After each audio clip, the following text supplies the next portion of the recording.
घसरणीनंतर चांदीच्या दरात पुन्हा 2200 रुपयांची वाढ झाली आहे। चांदीचे दर आज 1,07,200 रुपयांवर पोहोचलेत, तर सोन्याच्या भावात 200 रुपयांची घसरण झाली आहे। सोने 96,000वर पोहोचले, तर चांदीच्या दरात पुन्हा 2200 रुपयांची वाढ झाली। या संदर्भात ताजे अपडेट देण्यासाठी आपले प्रतिनिधी सचिन आपल्यासोबत जोडले। सचिन, आपण पाहतोय की चांदीच्या दरामध्ये पुन्हा एकदा वाढ झाली आहे, तब्बल 2200 रुपयांची वाढ झाली आहे। काय सविस्तर माहिती यावर? तर लग्न सराई सुरू आहे, त्यामुळे सोन्या चांदीच्या दागिन्यांच्या मागणीमध्ये मोठ्या प्रमाणावर वाढ झाली आहे। मात्र गेल्या काही दिवसांपासून चांदीच्या दरात सातत्याने घसरण होत होती। मात्र आज आपण जर बघितलं तर चांदीच्या दरात 2,200 रुपयांनी वाढ झालेली आहे। त्यामुळे चांदीचे दर हे 1,10,416 रुपये प्रति किलोवर गेल्याचं आपल्याला पाहायला मिळत आहे।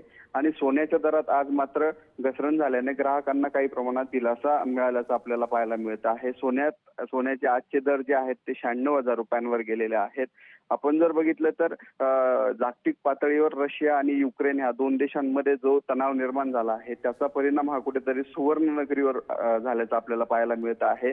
लग्न सराई सुरू असल्यामुळे सोन्याचे दर हे 1 लाख पार गेले होते। मात्र काही दिवसांनी सोन्याच्या दरामध्ये देखील घसरण झालेली आहे। त्यामुळे आज आपण बघितलं तर सोने देखील 200 रुपयांनी उतरल्याचं आपल्याला पाहायला मिळत आहे। त्यामुळे कुठेतरी ग्राहकांना दिलासा मिळाला आहे। मात्र चांदीच्या दरात हे सातत्याने वाढ आपल्याला पाहायला मिळते। आज 2,200 रुपयांनी वाढ झाल्याचं आपल्याला पाहायला मिळत आहे। आपण जर बघितलं तर गेल्या 8 दिवसात चांदीच्या भावामध्ये तब्बल 9,200 रुपयांनी वाढ झाल्याचं आपल्याला पाहायला मिळत आहे। कारण सोने आणि चांदीमध्ये गुंतवणूक वाढली आहे, चांदीची मागणी वाढलेली आहे। त्यामुळे कुठेतरी चांदीचे आणि सोन्याचे दर हे वाढत असल्याचं आपल्याला पाहायला मिळत आहे। आणि भविष्यात देखील ह्या दोन देशांमधील तणाव कमी झाला नाही किंवा आंतरराष्ट्रीय पातळीवर ज्या बाजारपेठांमध्ये जो तणाव आहे त्यामुळे जर तो कमी नाही झाला तर निश्चितच अजून सोन्याचे दर वाढतील आणि चांदीच्या भावात देखील वाढ होण्याची शक्यता सुवर्ण व्यावसायिकांनी व्यक्त केली आहे। सचिन, खूप खूप धन्यवाद या महत्त्वपूर्ण अशा माहितीसाठी।